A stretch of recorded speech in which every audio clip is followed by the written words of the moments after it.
కాంగ్రెస్ ప్రభుత్వం ఒక ఫ్రాడ్ కంపెనీని తీసుకొని వచ్చి నకిలీ మద్యాన్ని తెలంగాణ రాష్ట్రంలో ప్రవేశపెట్టే ప్రయత్నం చేసి ఇక్కడున్న ప్రధాన ప్రతిపక్షంగా బీఆర్ఎస్ పార్టీ దీని మీద లేవనెత్తి కేసీఆర్ గారి పాలనలో ఏనాడు కూడా నకిలీ మద్యము కల్తీ బీర్లు అట్లాంటివి రానివ్వకుండా, ఎందుకంటే చూస్తున్నాం కదా గుజరాత్ డ్రై స్టేట్ అని చెప్పుకునే గుజరాత్ లో నకిలీ మద్యంతో తాగి దాదాపు 50 మంది చనిపోయారు.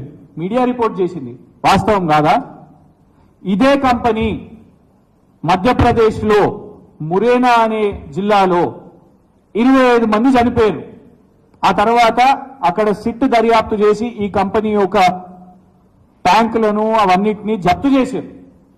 అట్లాంటి కంపెనీని మంత్రి గారు ఫస్ట్ వస్తలేదు, ప్రతిపాదన లేదని, ఆ తర్వాత నాకు సమాచారం లేదు, నాకు సమాచారం లేకుండానే అధికారులే తెచ్చిరని, ఆ తర్వాత అధికారికంగా చాలా గొప్ప కంపెనీ ఇది, చాలా ప్రెస్టీజు, ఈ సోమ్ డిస్టిలరీస్ అనే సంస్థ వాళ్ళు తెచ్చే కల్తీ బీరు తెస్తే మా కాంగ్రెస్ ప్రభుత్వానికి రాష్ట్రానికి చాలా గొప్ప జరుగుతుంది, ఇది మా ఘనత అని రాసి ఇవాళ సింపుల్ గా రద్దు చేస్తున్నామంటే మరి విచారణ ఏముండదా? ఎందుకంటే ఈ కంపెనీకి కాంగ్రెస్ పార్టీకి ఫైనాన్షియల్ ట్రాన్సాక్షన్స్ జరిగినాయని కూడా మేము బహిర్గతం చేసినాం. అఫీషియల్ గా కోట్ల రూపాయలు కాంగ్రెస్ పార్టీకి ఈ సోమ్ డిస్టిలరీస్ అనే వాళ్ళు ఇచ్చిండ్రు.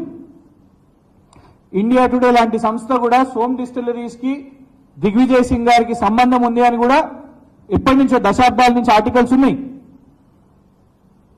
రేపు బాధ్యత ఎవరిది అనేది అడుగుతున్నాం.